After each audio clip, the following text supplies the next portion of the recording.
bonsoir à toutes et à tous. Ça fait plaisir de voir une salle remplie d'étudiantes, puisque le cycle L'humain recomposé, qui est donc pensé avec l'Université de Poitiers, le CHU de Poitiers et l'Espace Mendès France, a cette vocation de vous proposer, en particulier à vous, public étudiant, des conférences qui mêlent les différentes disciplines scientifiques pour une approche de l'humain recomposé, réparé. Voilà, donc on aura l'occasion de vous présenter peut-être la suite du programme. Je vous invite à le prendre, qui est à l'extérieur quand vous sortez. Sachez que les précédentes, pour la plupart du temps, la plupart des conférences sont disponibles sur la chaîne YouTube de l'Espace Mendès France. Donc si vous en avez, si vous voulez des séances de rattrapage, c'est tout à fait possible. Et donc je remercie par avance nos deux intervenants, mais je vais laisser le soin à Thierry Way, et je remercie aussi Lydie Baudiou, qui sont les deux co-organisateurs de ce cycle. Et puis je te laisse la parole, Thierry, pour présenter nos deux intervenants. Merci Héloïse. Bonsoir. Merci d'être venus nombreux pour cette présentation. C'est un plaisir d'accueillir Jade et Jean-Claude et Franck, qui reste assis là-bas, mais qui est là aussi avec nous, pour un sujet qui vraiment rentre pleinement dans le cycle de conférences de l'homme recomposé, de l'homme réparé, qui porte sur des lésions cutanées en lien avec les brûlures, effectivement, et en plus dans les âges pédiatriques, et qui constitue non seulement une lésion déjà relativement épouvantable en soi, et puis surtout aussi des lésions psychologiques qui peuvent suivre effectivement ces lésions extrêmement importantes.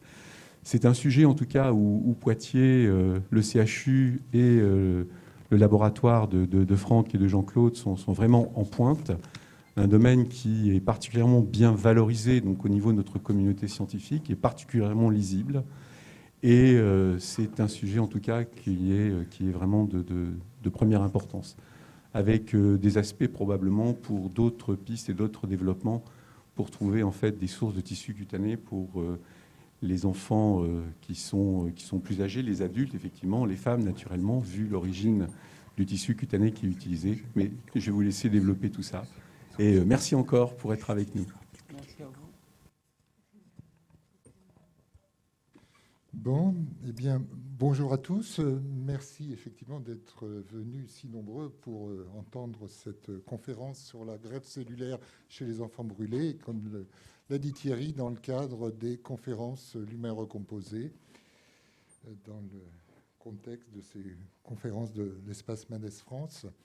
Alors, vous avez ici mon collègue Jihad Emchek, qui est professeur de chirurgie pédiatrique au CHU de Poitiers. Et vous le voyez partout sur les affiches à Poitiers, sur les bus, etc. Donc maintenant, il est très familier. Et je sais que vous êtes venu pour lui. Et donc, moi, je vais être relativement bref. Jihad est également chercheur au laboratoire LITEC.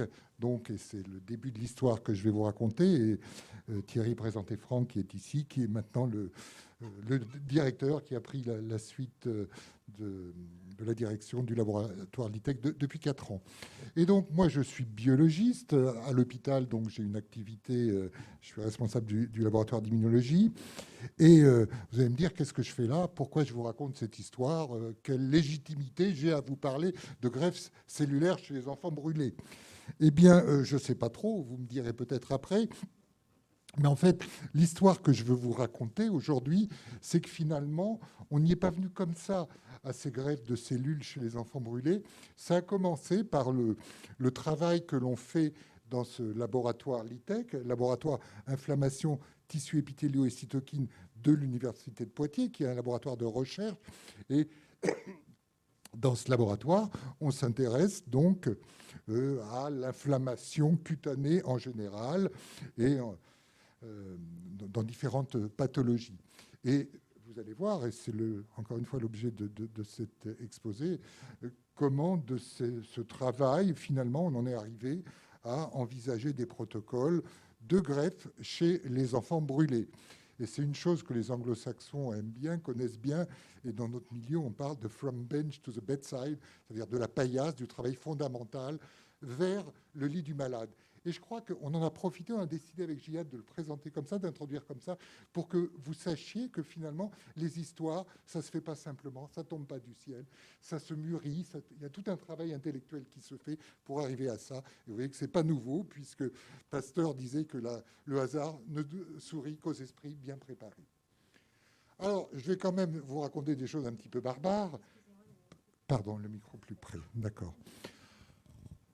Donc, comme je vous disais, notre fonds de commerce depuis une petite vingtaine d'années au LITEC, c'est les cytokines dans la peau inflammatoire. Alors, déjà les cytokines, je vais vous en dire un tout petit mot. Vous savez ce que c'est, à part ceux qui... Toi, tu sais, oui, mais...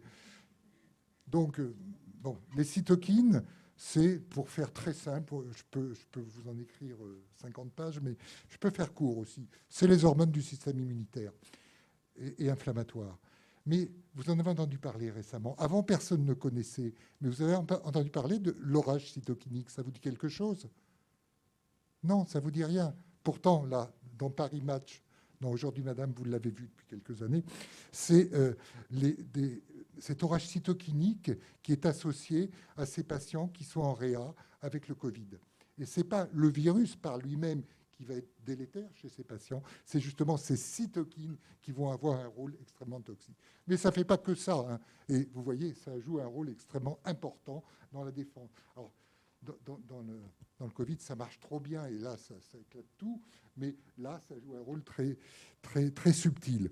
Et donc, nous, ce que l'on fait au laboratoire, c'est qu'on étudie les agresseurs de la peau, donc tout un tas d'agresseurs qui peuvent être des bactéries, des virus, un coup de marteau sur le doigt, le feu, les UV, etc.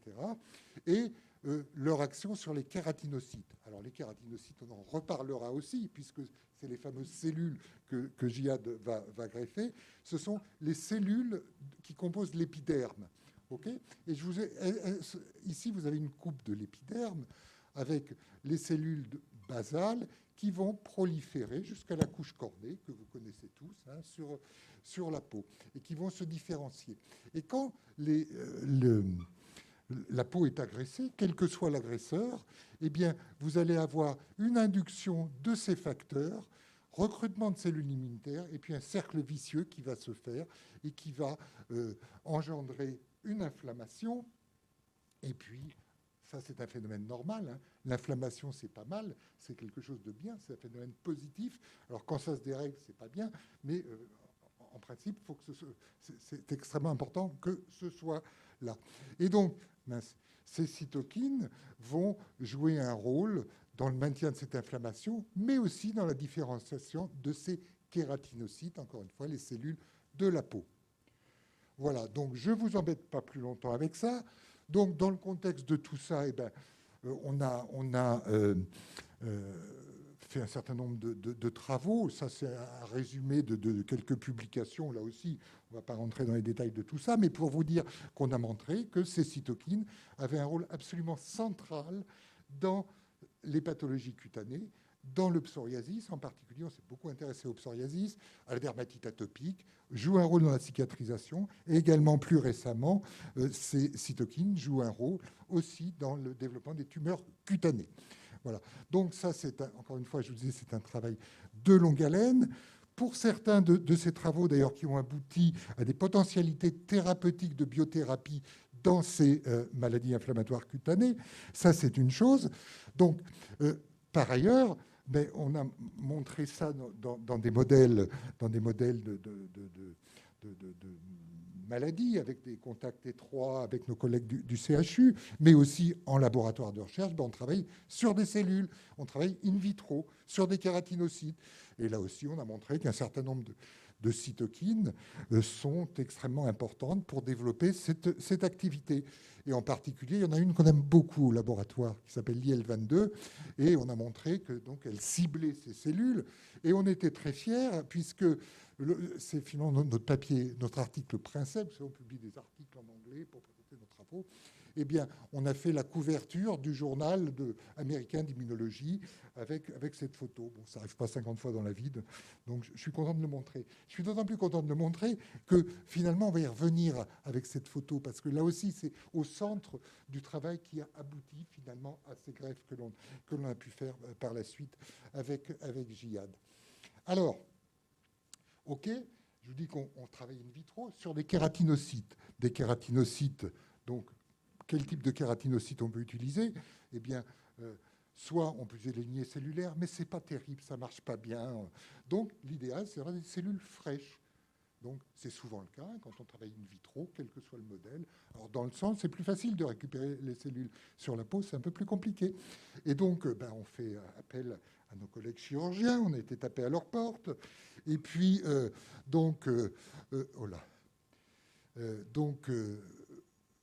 on a été voir les chirurgiens plasticiens. Donc, on récupère des déchets d'abdominoplastie ou de plastie mammaire, qui partent sinon à la poubelle. Alors tout ça, je ne rentre pas dans les détails ici, mais c'est extrêmement contrôlé. Il y a des comités de protection des personnes, on fait pas n'importe quoi.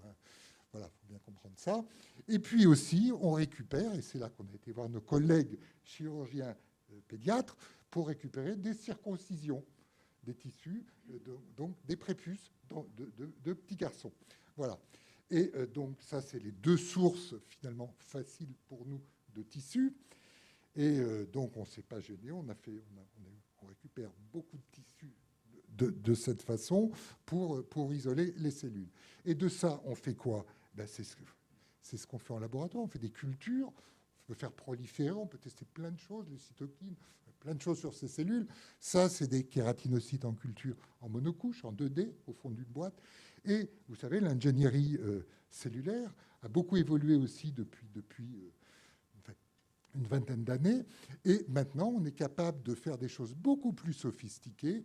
Et vous voyez, ici, ces cellules en monocouche, on peut les faire pousser en système multicouche. Et ces systèmes multicouches, ça, c'est une coupe d'une culture qui a une douzaine de jours, qui a ensuite été colorée. Et bien, ça ressemble tout à fait à ce que je vous montrais tout à l'heure sur nos peaux, sur la première diapositive, avec toutes les couches. Je vous passe les détails, ça n'a pas beaucoup d'intérêt, mais voilà, qui vont différencier de la couche basale à la couche terminale, la couche cornée. Alors, si elles prolifèrent et se différencient, c'est qu'elles ont des capacités de différenciation. C'est-à-dire qu'il y a des cellules qui sont relativement souches, qui permettent justement à la fois se repliquer pour entretenir et puis se multiplier. Et ça, on va y revenir. Et donc, pour vous dire aussi, ces systèmes 3D, on les appelle RHE. Alors, c'est le jargon, si on utilise beaucoup l'anglais, on s'en passerait, mais on n'a pas le choix. C'est Reconstituted Human Epidermis. Et c'est RHE, eh bien, vous voyez que ça ressemble tout à fait, ça c'est une coupe de peau normale, donc avec la couche cornée, l'épiderme et puis le derme en dessous, bien, vous voyez que c'est extrêmement proche. OK. Et puis, bon, on est des chercheurs, donc on récupérait ces tissus, ces plasties mammaires, ces prépuces. Eh bien, on voulait savoir comment ça marchait, quel était le rendement, lesquels proliféraient plus, etc. Et ce que l'on a fait, c'est que on a comparé déjà le rendement d'extraction de cellules de kératinocytes en culture. Et vous voyez, entre ici, c'est des prépuces et là, ici des tissus de sein, pardon, plastie mammaire, pardon, et déjà le rendement à partir des prépuces était 5 fois supérieur à celui des plasties mammaires. Et ce qui nous a encore plus intéressé, c'est que les capacités prolifératives de ces cellules étaient des prépuces étaient en fait 14 fois supérieures à celles des cellules de tissu mammaire. Donc, on était très intéressé par ça et ça suggérait finalement que dans le prépuce, il y avait plus de cellules souches que dans d'autres tissus anatomiques. Et donc, on a vraiment fouillé cette question, ça nous avait beaucoup intéressé. Et donc, là, pareil, je vous montre ça, on ne rentre pas dans les détails, simplement pour vous dire qu'on a comparé ces cellules et on s'est rendu compte, finalement, on s'est rendu compte que les cellules issues de prépuce étaient beaucoup plus immatures, étaient beaucoup plus des cellules souches que les cellules issues de plastie mammaire. Donc là, je vous montre ces images ici, comparées ici. Alors là, ce n'est pas du sein, c'est de l'oreille que l'on a pris. On peut avoir aussi au cours d'intervention des tissus qui sont levés, et on a comparé à l'oreille dans ce contexte. Et donc, vous voyez ici, il y a une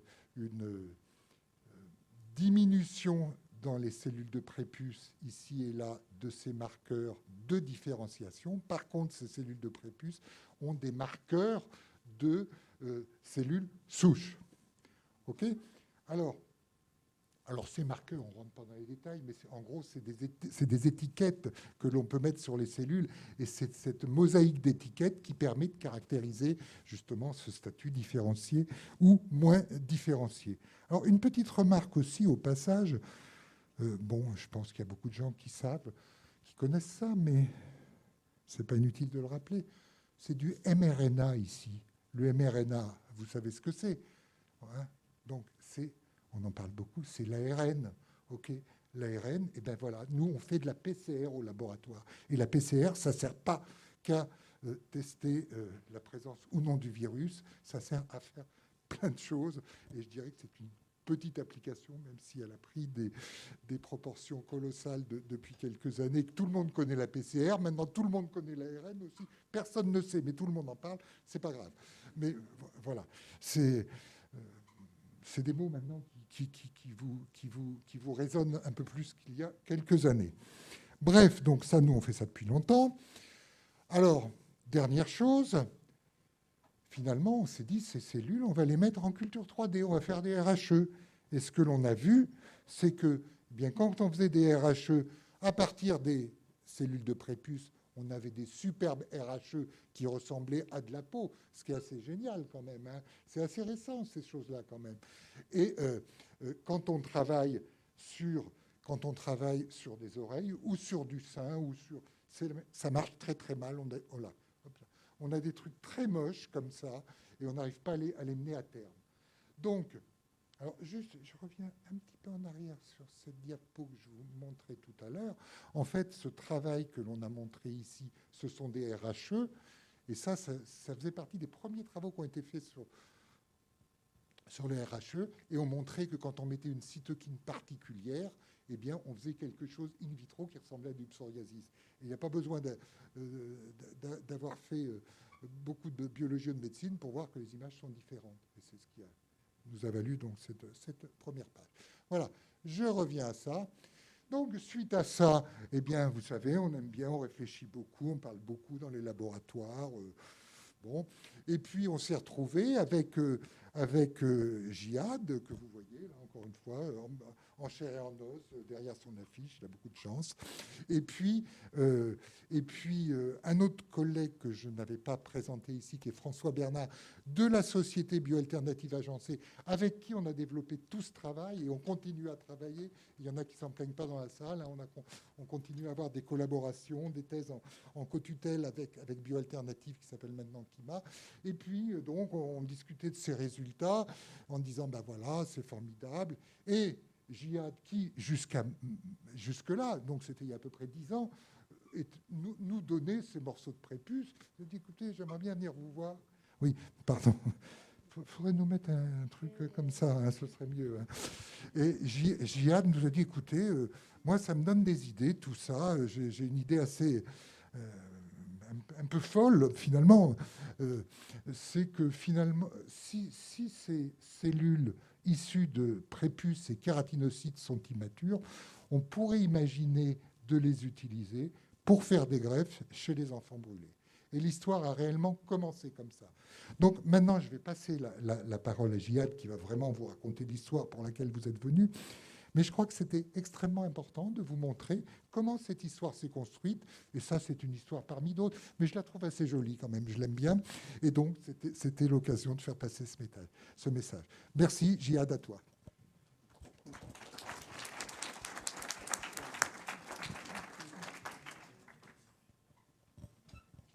Bonsoir à tous. Bon, j'ai vu une partie des présents. Merci Jean-Claude pour cette présentation qui est bien claire, précise, et puis surtout, donc, les travaux fondamentaux, vous avez vu, la recherche a parlé. À ce moment-là, les cliniciens, le praticien, les soins peuvent être proposés avec une solidité extraordinaire. De quoi s'agit-il? Voilà ce protocole qui est simple, rapide, efficace, très adapté en pratique courante. Tous les jours, ceux qui sont dans le service, à l'hôpital, soignent les brûlures tous les jours. Et donc, c'est applicable pas uniquement dans les hôpitaux, mais aussi dans les cliniques, que ce soit en France et surtout à travers le monde. Parce que quand on voit les moyens très difficiles et le manque de moyens dans certains pays, un protocole si simple apporterait vraiment énormément et beaucoup.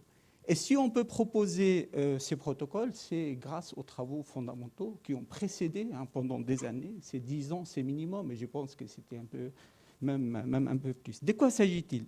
Vous avez un enfant qui arrive, je vous raconte l'histoire qu'on rencontre régulièrement dans le service à l'hôpital. C'est un garçon, 3-4 ans. Le bol a été oublié 2 secondes sur la table, même pas. L'enfant prend le bol, c'est le thé, c'est le café qui est bouillant. Il veut boire, il renverse le bol, donc il brûle le visage, le cou, les épaules et la partie supérieure du tronc.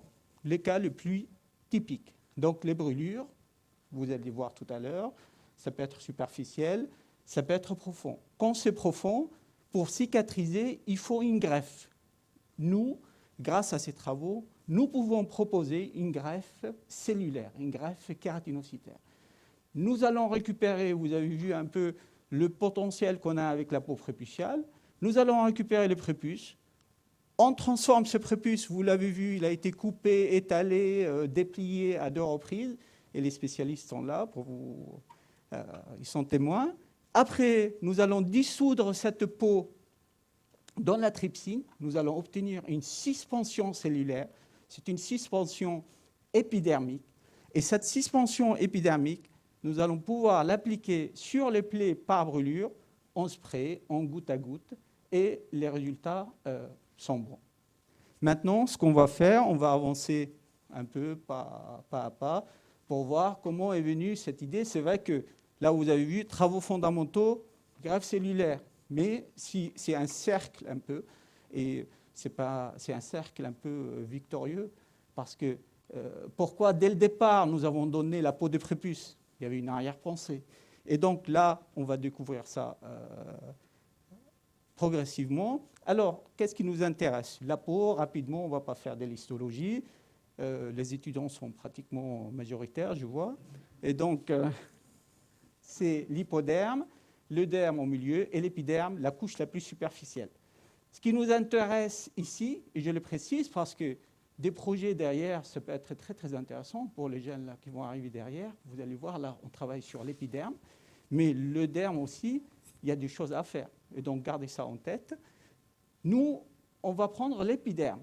L'épiderme, vous savez très très bien, vous avez une membrane basale, et après, c'est pluristratifié, il y a plusieurs couches. Vous avez la couche basale, et puis après, épineuse, granuleuse, couche cornée.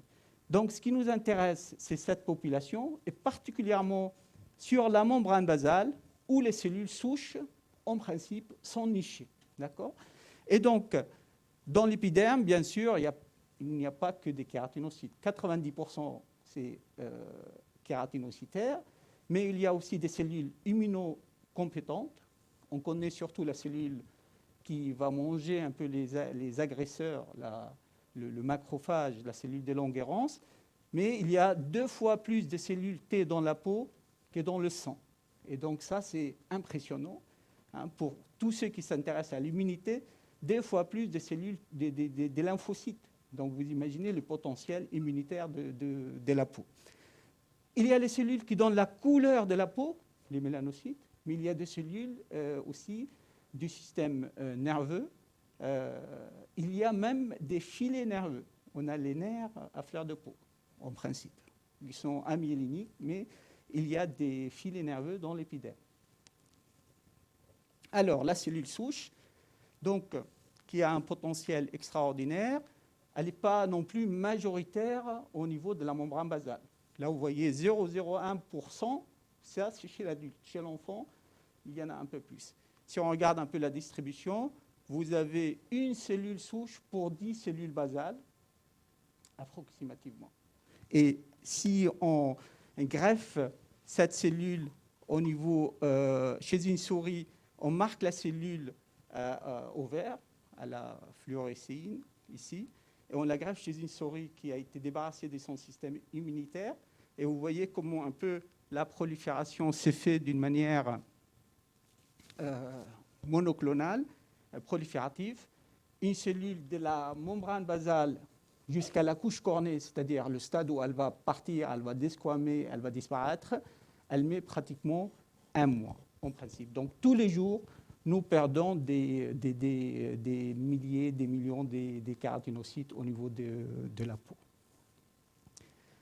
Je ne pouvais pas passer à côté sans évoquer, bien sûr, le prix Nobel de la peau sur les cellules souches, ce qui est un peu extraordinaire. Donc, la compréhension de la biologie des cellules souches favorise le développement des stratégies thérapeutiques. Et c'est à la base de ce que j'ai évoqué dès le début, dès le départ. Et pour vous montrer à quel point il y a encore des choses à faire, donc les avancées sont extraordinaires, c'est super. Si vous prenez l'exemple du prix Nobel, ici, à partir d'une cellule adulte, fibroblastique, au niveau du derme, je prends l'exemple du derme, donc avec des facteurs de transcription bien spécifiques, on ramène la cellule de l'âge adulte, on la remet en cellule souche, ce qu'on appelle la cellule induite. Ce n'est pas fini. Après, avec des facteurs spécifiques pour faire une différenciation, on emmène cette cellule souche dans une lignée kératinocytaire, épidermique. Elle a changé de lignée. Elle est partie du derme, maintenant, elle est cellule épidermique. Et ce n'est pas une cellule qui va faire de la figuration. Si vous la mettez dans un milieu de culture spécifique, elle va vous donner un épithélium. Donc, une cellule fibroblastique qui est censée donner la substance fondamentale, faire du derme, elle se retrouve à faire de l'épiderme, de l'épithélium. Alors, donc ça, c'était sur les cellules. Maintenant, on passe un peu le pas vers la peau de l'enfant. La peau de l'enfant, c'est juste un exemple pour vous dire que, voilà, à 6 semaines, on est couvert par une couche, monocouche, une tapis cellulaire. Les divisions des cellules, il y a beaucoup de cellules souches à ce stade. Ils se font à l'horizontale et à la verticale. À l'horizontale pour couvrir le fœtus et à la verticale pour avoir un épithélium pluristratifié. C'est à 21 semaines, on a un épithélium pluristratifié. C'est le 2e semestre pour ceux qui s'intéressent au diagnostic anténatal. Alors, pourquoi je vous raconte ça? Parce que quand on fait des prélèvements en anténatal, des fois, on touche au fœtus.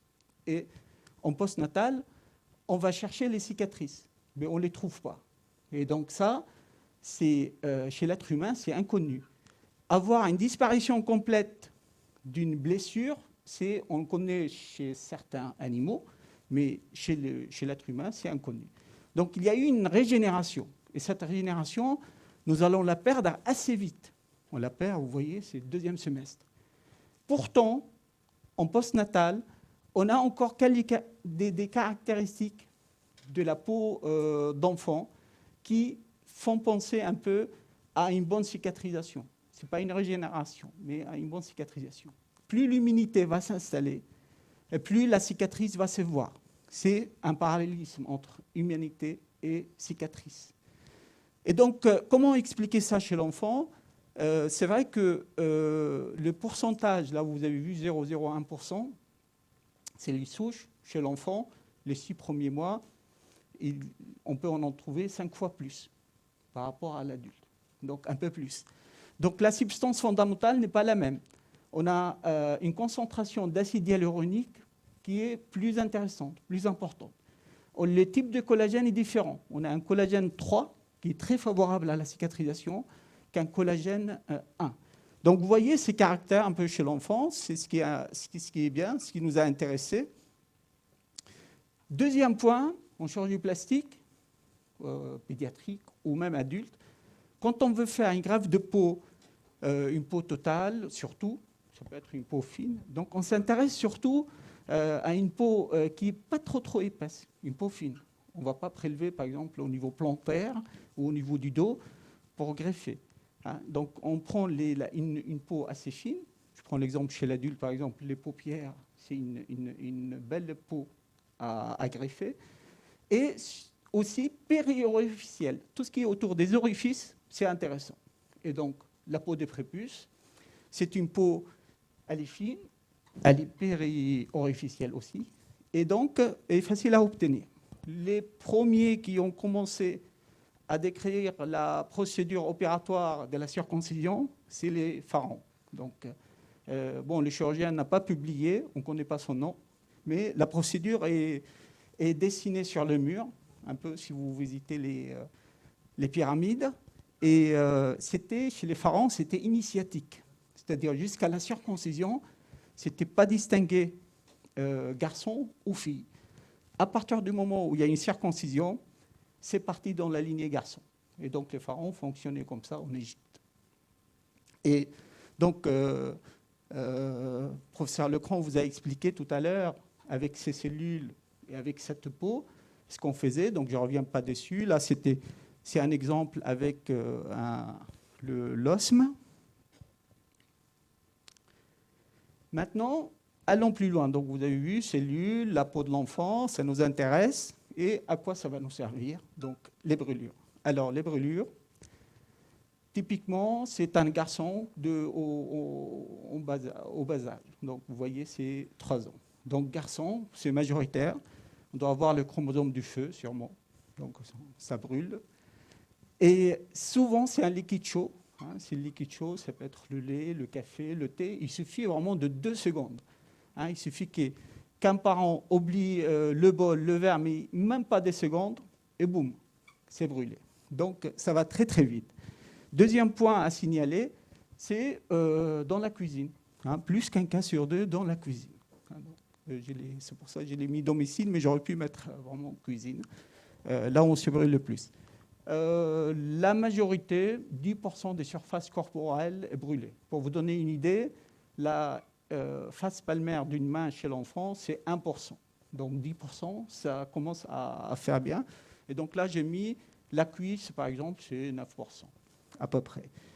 Et pas loin d'un cas sur 2, pour obtenir une bonne cicatrisation, il faut une greffe. Si une brûlure, ça va cicatriser toujours. Si vous laissez l'enfant ou même l'adulte, si vous le laissez 3 à 4 mois, il va finir par cicatriser. Mais vous allez avoir une cicatrice pas belle, inflammatoire, kéloïde derrière. C'est ces cicatrices boursouflées qui sont dures, qui donnent ça. Donc, vous voyez, 40 000 enfants par an. Et je pense que c'est un peu sous-estimé parce que beaucoup de gens ne vont pas signaler, donc ça passe à l'as. Première cause des morbidités. Vous voyez cet enfant l'a brûlé au niveau du visage. Ça, c'était un bidon d'essence dans la cheminée. Donc, le bidon d'essence a servi pour allumer le feu. Et il a chauffé, il a explosé. C'est une fille. J'ai mis qu'une sœur, mais il y avait 2 sœurs qui ont été brûlées par ce bidon d'essence.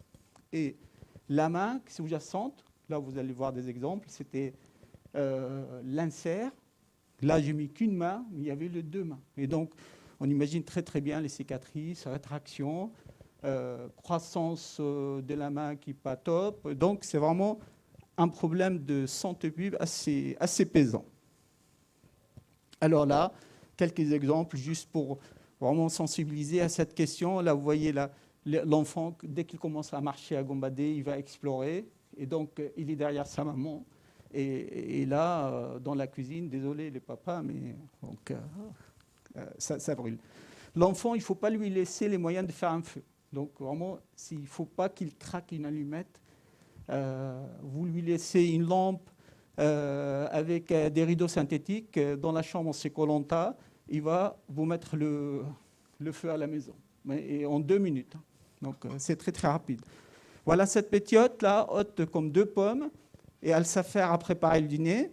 Donc, elle pose les mains. Bon, maintenant, les fours sont de moins en moins plaques chaudes, donc ça va un peu mieux. Mais elle brûle le demain. Pour l'insert, c'est la même chose. Et dernier exemple qui est aussi assez fréquent, c'est les prises défectueuses et les fils qui sont défectueux. Et ça, c'est un enfant avec les deux mains. Une main, elle a perdu c'est pas le même enfant, mais j'ai mis ça pour montrer la prise. Le quatrième doigt sur une main. Et sur l'autre main, où c'est touché à la base, elle a une articulation complètement raide. Elle ne bouge pas du tout parce que les tendons est bousillé, plus l'articulation métacarpo-phalangienne. Alors, on a une brûlure, qu'est-ce qu'on fait?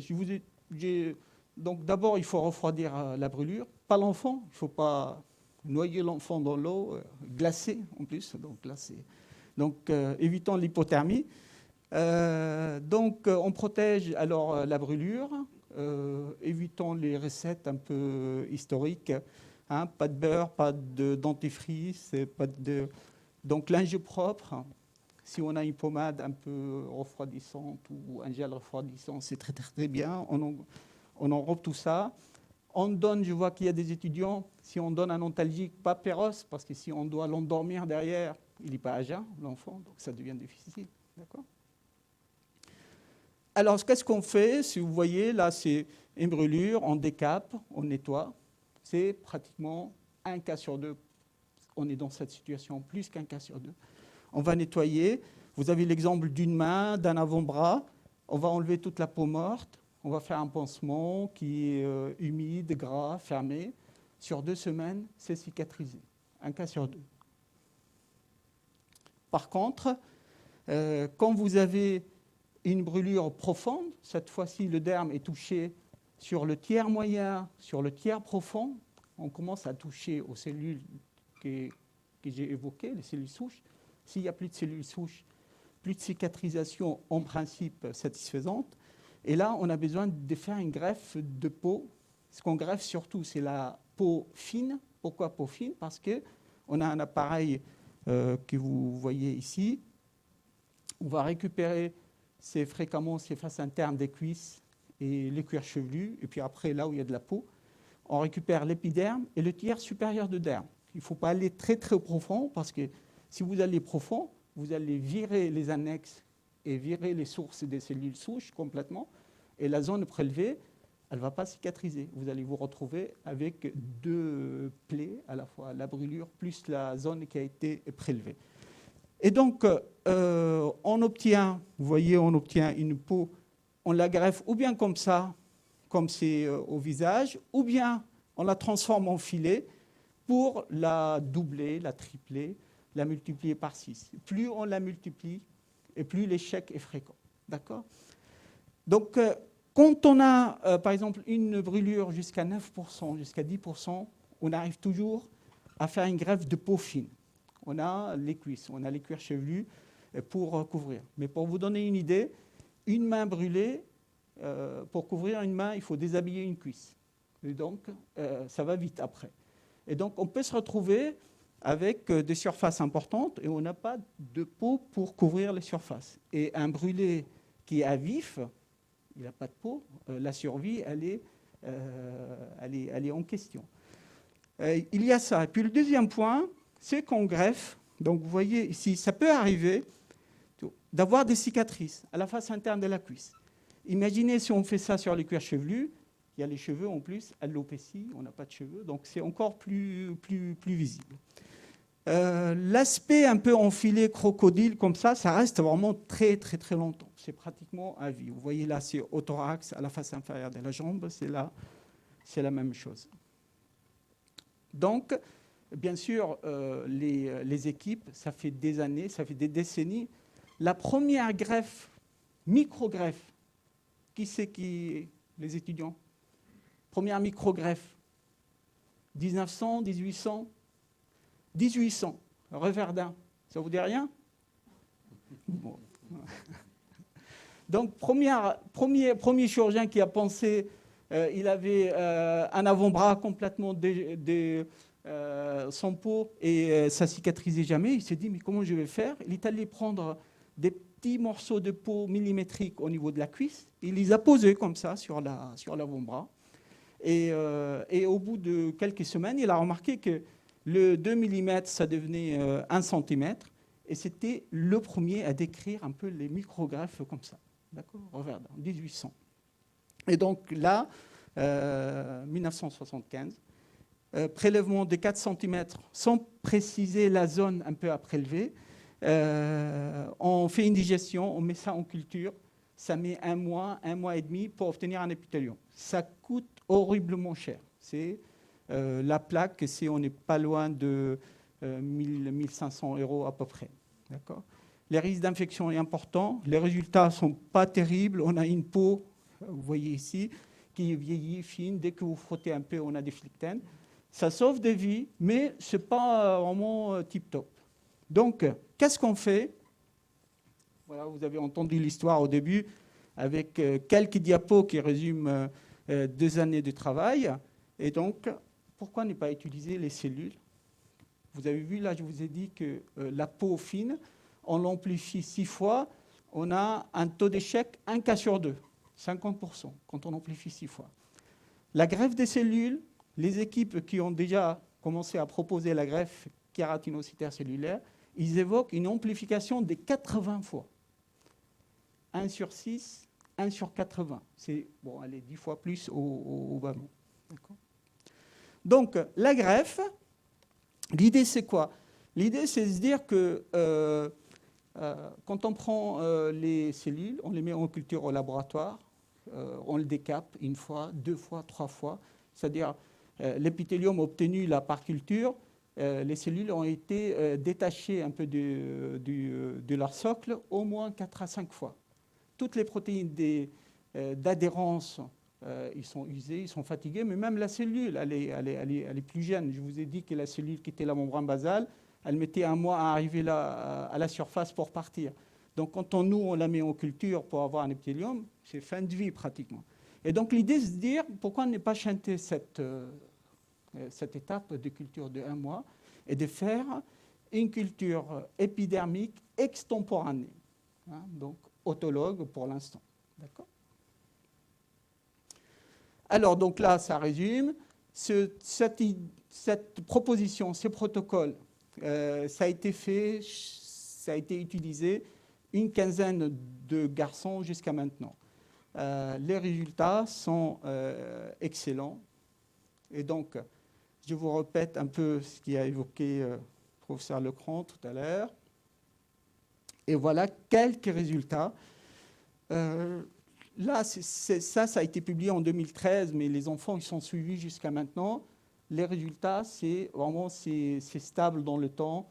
On n'a pas de surprise et tout se passe bien. Et donc là, vous voyez l'enfant que j'ai donné comme exemple dès le départ. 1 semaine après, 1 mois, à 3 mois, 6 mois et 12 mois, et 18 mois. Et donc, la cicatrice, elle est souple, elle est pâle, elle est blanche, elle est belle. La mobilité de l'épaule est sauvegardée, il n'y a pas de rétraction, il n'y a pas d'ébrite. D'accord ? Deuxième exemple, ça, c'était 1 semaine après. Ici, c'était 1 mois après, et là, c'était 3 mois après. Là aussi, je ne sais pas si vous avez remarqué, c'est une peau de couleur. Et regardez, qu'est-ce qui se passe au niveau de la cicatrisation ? C'est une cicatrisation des couleurs. Et donc, au fait, quand on dit kératinocytaire, c'est un peu trop résumé, c'est une population épidermique. Il y a les mélanocytes qui sont là-dedans aussi. Il y a d'autres cellules, mais bon, on évoque que ces 2 pour l'instant.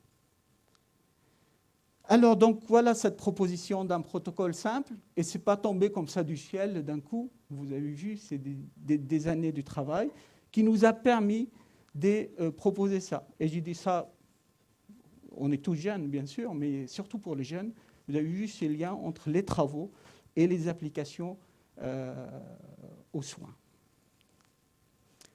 Donc maintenant, qu'est-ce qu'on fait ? Il y a une question qui vous brûle les lèvres, sûrement. Non ? Quand je dis peau de prépuce, greffe autologue, rien ne vous choque ? Et les filles, voilà. Voilà une belle question, qu'est-ce qu'on fait pour les filles ? Ou bien on fait une allogreffe, c'est-à-dire on prend les cellules d'un garçon pour les filles, ou bien il va falloir trouver quelque chose chez les filles. Et donc, Profitons de la situation pour, bien sûr, remercier les fonds Aliénor pour les soutiens. C'est le projet là qui est en cours et les sujets à venir. Et autour, donc, c'est un fonds de dotation, des sociétés qui nous soutiennent et qui nous aident. Autosphère, CEFI. Je ne savais pas que CEFI était localisé à Poitiers, avec une société européenne multinationale. Les clubs doyens, merci beaucoup. Et puis à la mairie des Monts-Amusés qui nous a soutenus. Et puis, bon, je n'ai pas mis une grande liste parce qu'on pour aller vite. Et donc, ces soutiens, ça nous permet bien sûr de continuer les travaux. Ça permet à nous, jeunes chirurgiens, jeunes internes, de continuer l'activité au LITEC sous la direction du professeur Morel et dirigé par Dr Rioux, ici présent. Et donc, on continue. C'est les projets. Donc, nous avons le projet d'un PHRC qui est bien financé, bien doté. Mais malheureusement, ça va faire quelques temps, trop longtemps, qu'on attend l'autorisation de l'ANSM. C'est une thérapie cellulaire. Et une thérapie cellulaire, il faut l'autorisation il faut un laboratoire labellisé thérapie cellulaire.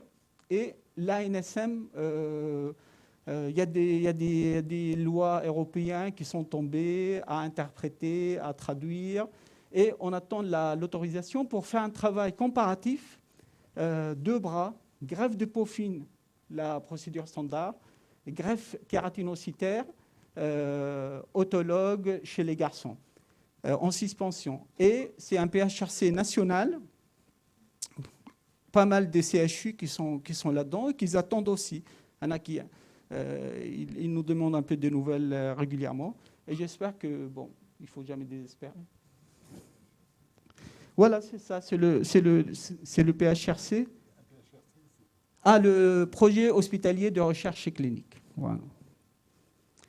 Et donc, bien sûr, le projet que j'ai évoqué avec Aliénor actuellement, donc il va falloir qu'on trouve le site anatomique qui est le plus proche d'une peau prépuciale. C'est en cours, et donc les travaux, c'est toutes les semaines, c'est régulièrement. Et donc, les résultats, pas pour demain, mais pour bientôt, j'espère. Et donc, vous voyez ces travaux fondamentaux de recherche appliqués aux soins, appliqués à l'enseignement.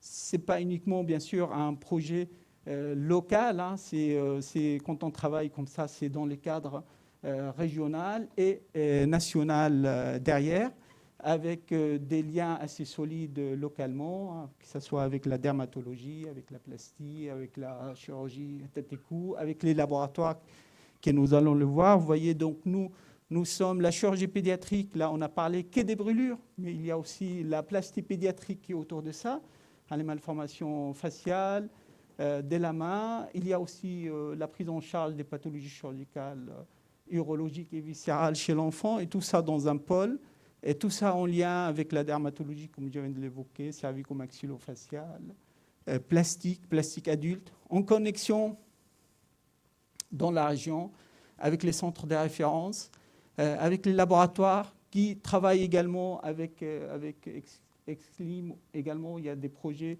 pour étudier les cicatrices là, à venir, avec un rayonnement, que ce soit nord-sud. Là, je donne l'exemple de Burkina, mais ça peut être un autre. Et est-ouest également, les Lubans et au-delà. Voilà ce qu'on voulait vous raconter sur ce protocole. Greffe kératinocytaire, autologue, chez les garçons, brûlés pour l'instant, avec un projet pour les filles, on l'espère. Merci de votre attention.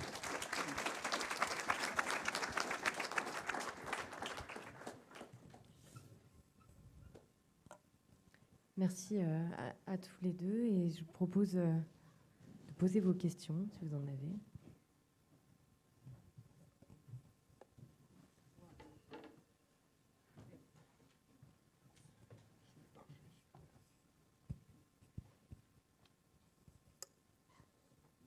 Vous avez tout compris ?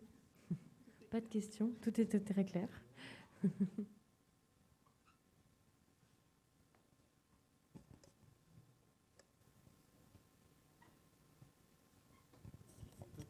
Un petit commentaire pour lancer le débat. Donc, Jihad a évoqué tout à l'heure les greffes allogéniques par rapport aux greffes autologues. Et l'histoire qui était extrêmement importante ici, c'est qu'on pouvait utiliser soi-même comme donneur. Et effectivement, c'est le problème avec les filles, comme tu l'as évoqué. Mais vous savez, donc Thierry Wett connaît bien l'histoire, évidemment, plutôt pour les greffes de rein. Mais la question est la même pour tous les tissus. Vous savez qu'on a des systèmes immunitaires complexes qui font que, CMHLA, on ne peut pas greffer n'importe quel tissu à n'importe qui. Vous savez, on cherche toujours des donneurs compatibles, etc. Et c'est la raison pour laquelle cette histoire est aussi extrêmement intéressante. On ne peut pas préparer de la peau comme ça ou utiliser des peaux de prépuce pour greffer parce que ce serait rejeté, en fait. Donc, ça oblige à une espèce de gymnastique intellectuelle pour essayer de contourner ces questions. Alors pour la peau, c'est facile, pour un rein, c'est plus compliqué. Voilà. Bon, ça ne lance pas le débat. Hein.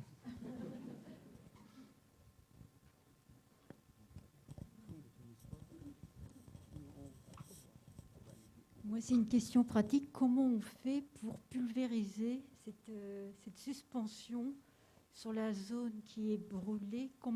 Parce qu'une greffe de peau fine, on sait comment on va recouvrir la zone délimitée, mais comment le dosage, je ne sais pas si je me fais bien comprendre. Ouais. Non, mais la question est... merci pour la question.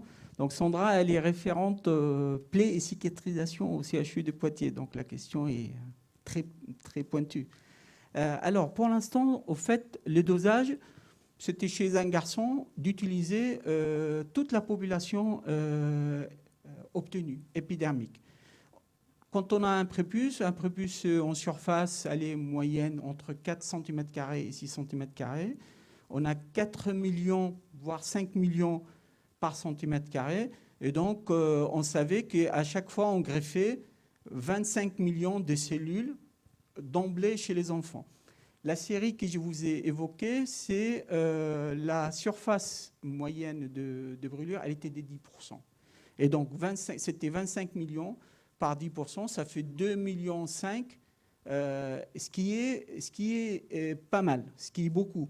Parce que quand on regarde un peu, je ne parle pas des cellules d'origine prépuciale, mais d'autres prélèvements, il parle de 500 000 cellules, de 1 million, mais pas autant. Donc, en fin de compte, pour l'instant, tout ce qu'on obtient suite au prélèvement d'un prépuce, on les greffe chez l'enfant. S'il est brûlé à 5%, il va avoir ces 25 millions de cellules. S'il est brûlé à 10%, il va les avoir aussi.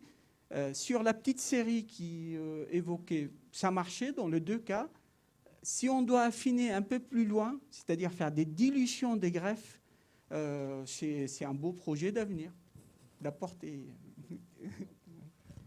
Un petit commentaire pour compléter ce que dit Jihad. C'est une question qui nous a beaucoup préoccupés quand on a entre autres écrit le projet hospitalier de recherche clinique, de savoir finalement utiliser un prépuce. Toutes les plaies n'étaient pas de la même surface, et de savoir si on devait estimer, quantifier jusqu'où on pouvait aller en termes d'une cellule pour telle surface. Et donc, nous, chercheurs, c'est vraiment les questions qu'on se pose tous les jours. Là, pour les patients, c'est beaucoup plus compliqué. Donc, comme dit Jihad, ce qui a été décidé, c'est de dire on prend l'ensemble des cellules, quelle que soit la surface, et puis on verra bien. Parce qu'en essayant... Alors, après, on protocole, vous savez, dans les projets de recherche clinique aussi, de savoir jusqu'où on peut aller. Mais là éthiquement, ce n'était pas possible, évidemment. Donc, on n'a pas pu le faire. Mais vous voyez en quoi les modèles in vitro peuvent nous aider aussi à aborder ce genre de choses.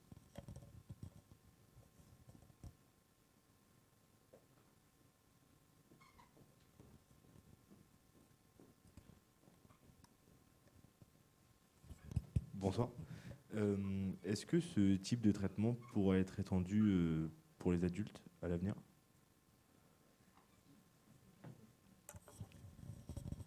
Alors, c'est vrai que les collègues chirurgie plastique adultes, ils sont très, très intéressés par les travaux. Donc, déjà, le comparatif, vous avez vu les sites, c'était enfant-adulte, c'était l'étape. Et puis après, enfant, c'était en fonction des sites anatomiques. Et donc, nous avons fini par dire que la peau prépuciale est très, très bien. Sur peu de prélèvements adultes. Là, il y a eu des centaines de prépuces enfants. Sur peu de prélèvements adultes, la qualité n'est pas la même. Vous pouvez diviser par 2, que ce soit en production de nombre de cellules par centimètre carré, en prolifératif derrière. Et donc, après, chez l'adulte, éventuellement, j'ai évoqué la paupière tout à l'heure, pourquoi pas? Mais il faut la tester. Mais c'est d'une application, bien sûr, c'est valable chez l'adulte aussi.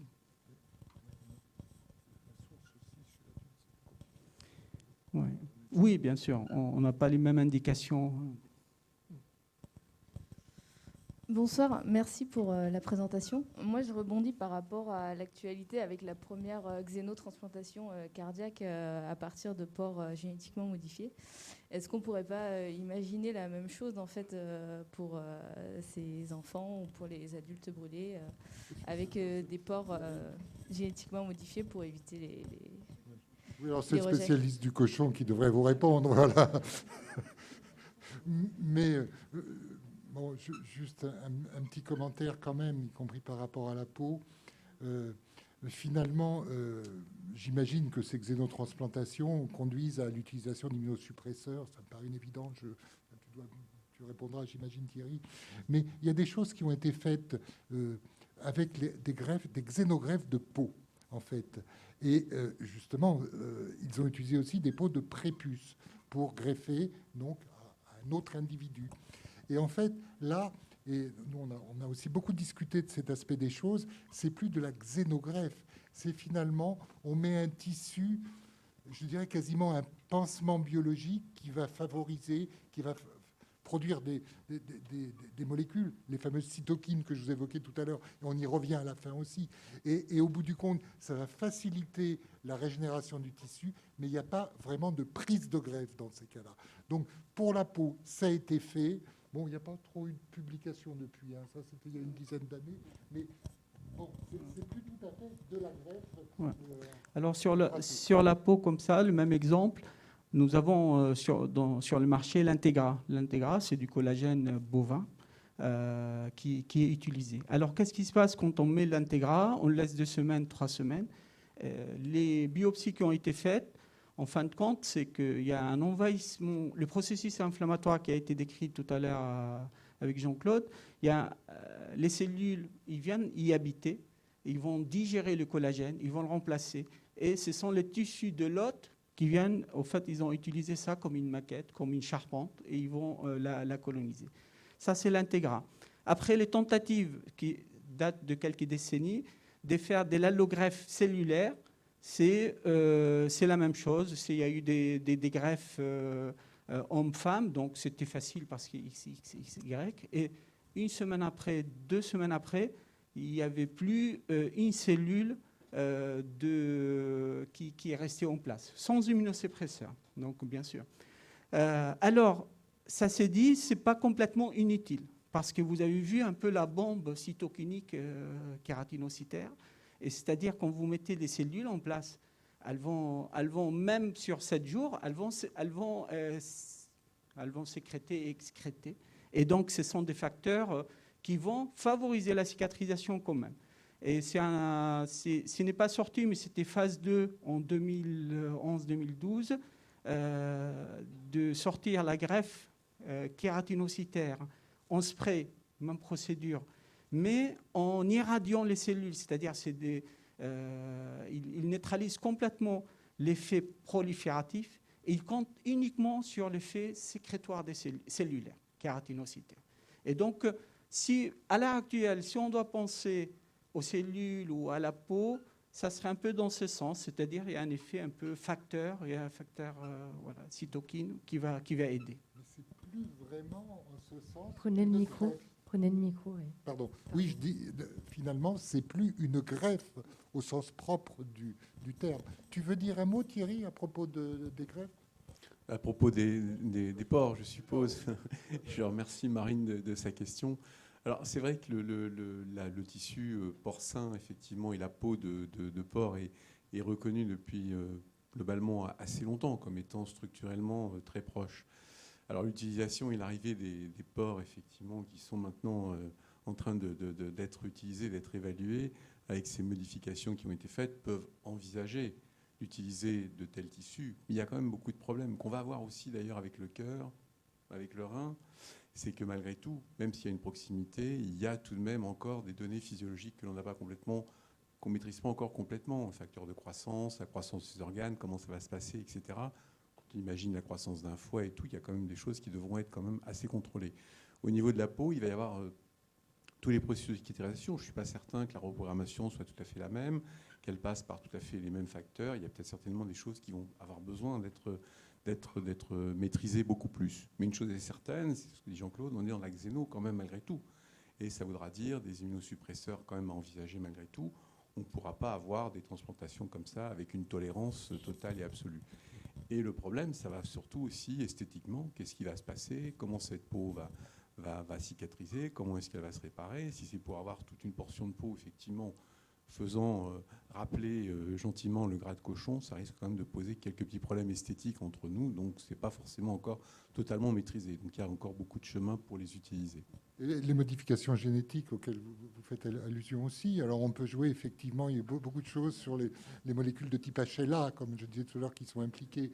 Mais il n'y a pas que ça. Alors, c'est vrai que dans la presse, c'est vachement beau. OK.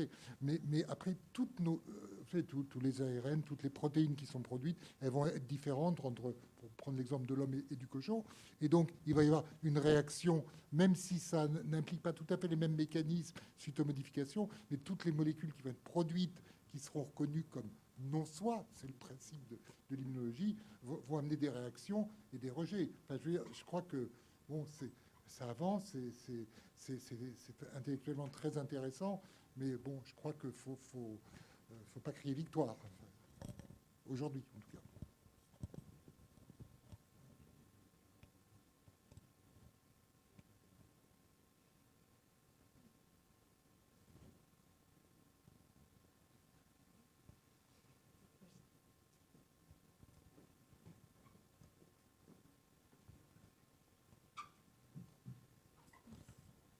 Bonsoir, vous parliez de compatibilité tout à l'heure. Est-ce que vous avez pu observer une différence de l'acceptation du corps et du système immunitaire entre justement cette technique de greffe cellulaire et la technique de greffe de peau qu'on connaissait avant?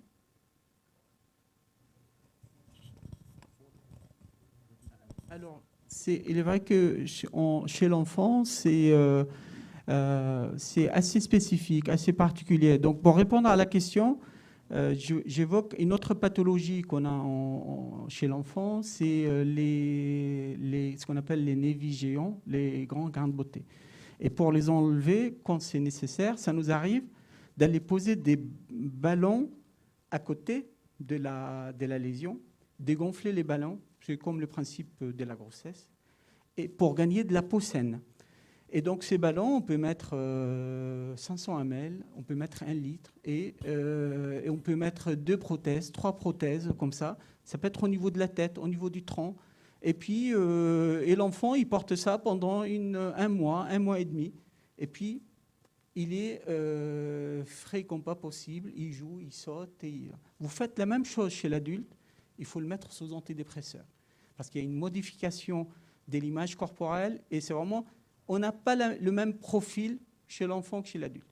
Et donc, pour répondre à la question, je dirais non. Il n'y a pas eu un retour un peu néfaste, entre guillemets. Par contre, il y a un retour positif, ça c'est sûr.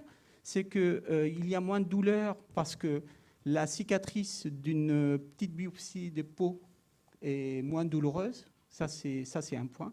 Et puis, sur le plan esthétique, j'ai montré un peu l'aspect d'un filet, l'aspect crocodile. Et ça, c'est sûr, quand on voit un peu les résultats quand on a des bons résultats avec une greffe cellulaire, c'est homogène, c'est souple, il n'y a pas... Donc, il y a un résultat esthétiquement joli. Pour terminer, mais vous gardez ça, vous laissez ça entre parenthèses, hein, il ne faut pas les brûler, les garçons, pour obtenir une circoncision. Parce qu'il est très difficile, la circoncision, il n'y a pas d'indication médicale pour faire une circoncision. Et donc, est-ce qu'on doit être content ou pas? Mais quand on proposait, parce que bon, l'enfant est mineur, et on propose aux parents, bien sûr, et quand on disait, pas tous, hein, certains parents, nous avons une procédure pour greffer des cellules en faisant une circoncision, alors là, c'était un oui massif et validant. Bon, mais ça, c'était pour rigoler, mais c'était pas notre motivation première. Cette question était tout à fait intéressante parce que finalement, Jihad, tout à l'heure, vous a parlé du PHRC, du projet hospitalier de recherche clinique qui est en attente. Je veux dire que nous sommes très tristes et on relance les autorités sanitaires pour avoir l'autorisation de le lancer. Et l'objectif était justement de comparer de façon randomisée, c'est du jargon, au hasard, les enfants, de dire qui arrivait, on dit soit une greffe classique est prévue, soit une greffe de cellules isolées de prépuce, pour justement comparer tout un tas de paramètres entre ces deux situations, y compris des paramètres immunitaires. Et c'est vrai que c'est aussi un travail dont on parle quasiment depuis le début de cette histoire, mais il faut avancer pas à pas, c'est pas simple. Et moi, je vous ai beaucoup parlé de cytokines, et moi, j'aimerais bien qu'on y retourne finalement, y compris dans ce système de greffe, qu'on essaie d'appréhender un petit peu lesquelles, puisqu'elles sont produites, évidemment, c'est une situation d'agression tissulaire, et de voir celles qui sont positives, celles qui sont négatives, et comment on pourrait jouer. On parle beaucoup de biothérapie aujourd'hui. Donc, les biothérapies, c'est à la fois... Et les biothérapies sont très fortement autour des cytokines. Quasiment plus de 50% des biothérapies tournent autour de ça. Et donc, soit rajouter des cytokines pour améliorer ce processus, soit mettre des anticorps monoclonaux pour les freiner. Donc, vous voyez, il y a tout un tas de projets encore pour les plus jeunes. Mais j'aimerais bien voir ça un jour, hein, autour de ça. Voilà.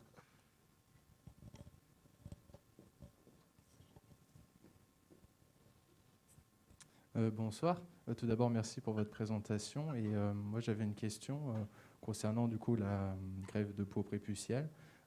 Jusqu'où on peut aller dans cette greffe par rapport au niveau d'atteinte cutanée, jusqu'à quel niveau de brûlure on peut aller faire des greffes. Et je voulais aussi savoir, j'ai une question aussi à l'intérieur, enfin une autre question en quelque sorte.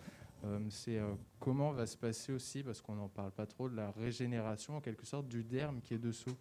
Est-ce qu'il y a un processus qui se met en place ou, enfin, si vous pouviez m'éclairer un peu plus sur ça.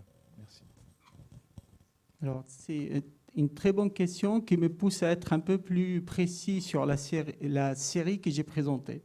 Et donc, une quinzaine de patients, les brûlures, vous savez qu'il y a le premier, deuxième, troisième degré. Quand on a une brûlure deuxième degré profond, on a encore du derme.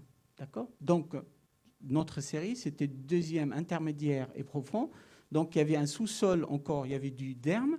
Et notre greffe des kératinocytaires, elle a été déposée sur le derme. D'accord ? Et donc, pour revenir à la question de Sandra tout à l'heure, c'était en goutte à goutte. C'est-à-dire, on a quadrillé un peu la surface des brûlures avec de la vaseline pour que la suspension ne se barre pas. Et on a déposé, on met un pansement comme pour une greffe de peau avec de l'adaptique et de l'ergotule. On la laisse comme pour une greffe de peau pendant 5 jours avant de contrôler la cicatrisation derrière. Ça, c'est sur l'action. Alors, si on a une brûlure plus profonde, 3e degré, il n'y a plus de derme. Alors là, c'est la même chose. C'est encore une possibilité à explorer. Qu'est-ce qu'on peut trouver comme substance fondamentale ? Bon, on connaît l'intégra avec le collagène, pour se servir comme socle. Mais si on doit aller encore plus loin, ben, il faut caractériser encore des cellules. Cette fois-ci, c'est plus les épidermiques, mais dermiques, et partir sur ce chemin pour présenter la substance fondamentale la plus intéressante. Et beaucoup de laboratoires, ils sont bien sûr sur ce chemin. Voilà, c'est en cours. Alors là, jusqu'à combien? On a évoqué une amplification de 1/80. Il y a des travaux qui montrent qu'on peut aller de 1/80. C'est-à-dire avec 1 cm², vous couvrez 80 cm². C'est déjà énorme. C'est déjà énorme, c'est beaucoup. Voilà. Et donc, on peut retenir pour l'instant 1/80. Et c'est des séries qui parlaient d'une concentration cellulaire en centaines de milliers. Ce n'est pas en millions. Et donc, en centaines de milliers. En 500 000 par ml déposé. Voilà. Je ne sais pas si j'ai répondu à la question. Je vous ai montré les cultures tout à l'heure que nous faisons de RHE, donc d'épiderme. Et maintenant, j'avais mis un petit mot d'ailleurs sur la... On peut faire des choses beaucoup plus complexes.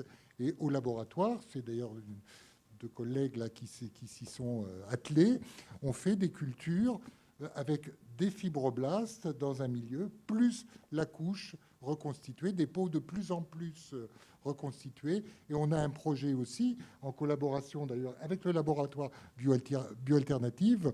On a une thèse en cours, d'ailleurs, notre doctorante est là, voilà, qui essaie qui a pour objectif de rajouter des cellules immunitaires à ces peaux, c'est-à-dire d'approcher au maximum une peau réelle en laboratoire. Et ça, beaucoup d'intérêt, y compris, je dirais, un peu accessoire, cosmétique. Pour tester des produits cosmétiques, vous savez que le greenwashing, etc., depuis longtemps, on ne teste plus les produits chez les souris. Donc, il faut des modèles comme ça pour que... Et donc, ça, je crois que ça a été aussi un plus pour développer ces modèles. Tout cet aspect, cet aspect cosmétique, test de cosmétique. Et voilà, nous, on s'intéresse au côté beaucoup plus médical, mais finalement, le développement, L'Oréal est très impliqué là-dedans, etc. Le développement se fait aussi beaucoup avec ce type de société.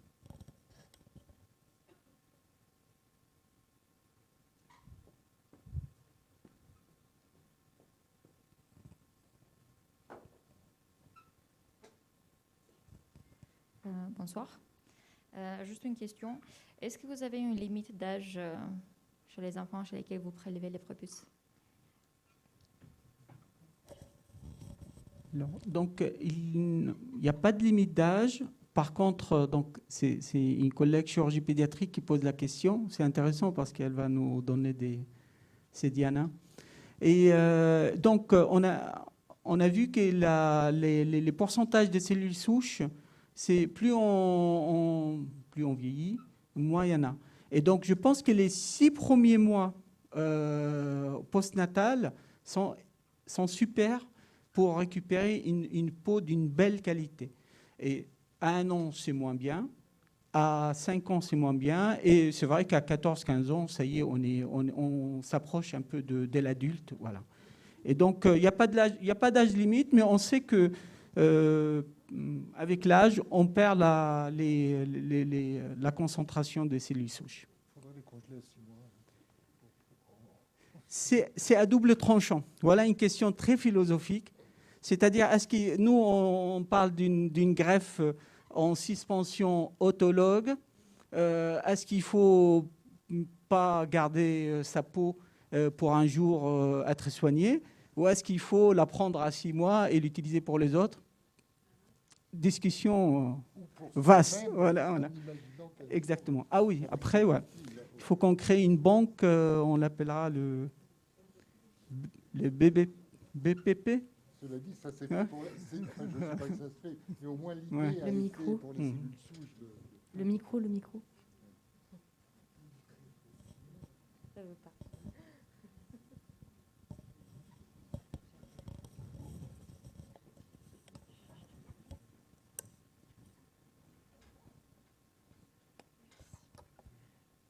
Bonsoir. C'est juste pour savoir ce que vous pensez des coupeurs de feu.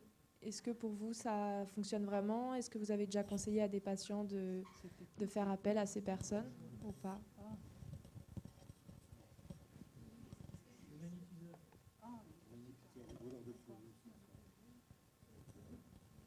Après, c'est vrai, entre ce que je dis tout le temps quand on me pose des questions très, très difficiles comme ça, c'est sûr que tout ce qui est... Il n'y a pas des psychiatres dans la salle? Tout ce qui est influence psychique, psychiatrique, ça a un effet, que ce soit bien sûr sur les douleurs. Là, vous avez vu, on a parlé d'orage cytokinique, mais une cellule qui va balancer un peu tous ces facteurs, ça peut être un neurotransmetteur. Mais là, je suis en train d'aller sur un terrain assez pointu et scientifique à la fois, parce que il va falloir derrière prouver qu'est-ce qu'il a fait que un tel patient a sécrété mais pas l'autre, quel neurotransmetteur est en jeu et où est-ce qu'il est le récepteur et quel est le facteur qui a été en cause. Voilà. Donc, je ne peux pas. C'est bien.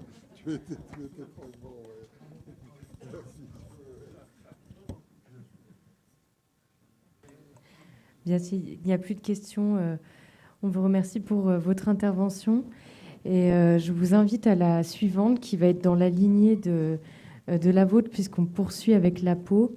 Ça sera le 23 mars et cette fois, on a une forme un peu différente, c'est-à-dire qu'on aura un spectacle d'une artiste qui s'appelle Chloé Lavalette, qui a travaillé sur l'idée, un peu sur une dystopie, oui, c'est une dystopie, et si on pouvait changer de peau à l'envie, voilà, dans quelle société ça nous projetterait. Et ça sera suivi d'une conférence d'une anthropologue qui s'appelle Christine Berger, qui a beaucoup travaillé sur la peau, le rapport à la peau, les écorchés, etc. Et donc, qui poursuivra en fait cette discussion. Donc, c'est le 23 mars. Je vous invite à réserver parce qu'on aura le spectacle, il y aura une pause avec un buffet et ensuite la conférence. Merci à tous. Merci à tous deux. Et aussi, je voulais revenir sur une conférence que nous avions eue avec le professeur de Vauchel, qui a été le premier à faire une greffe du visage. Et donc ça s'appelle, le titre c'est L'impossible anatomie visage. Et c'est en ligne, vous pouvez la retrouver sur le site de l'Espace Mendès France. Je vous remercie pour votre présence. Merci, au revoir.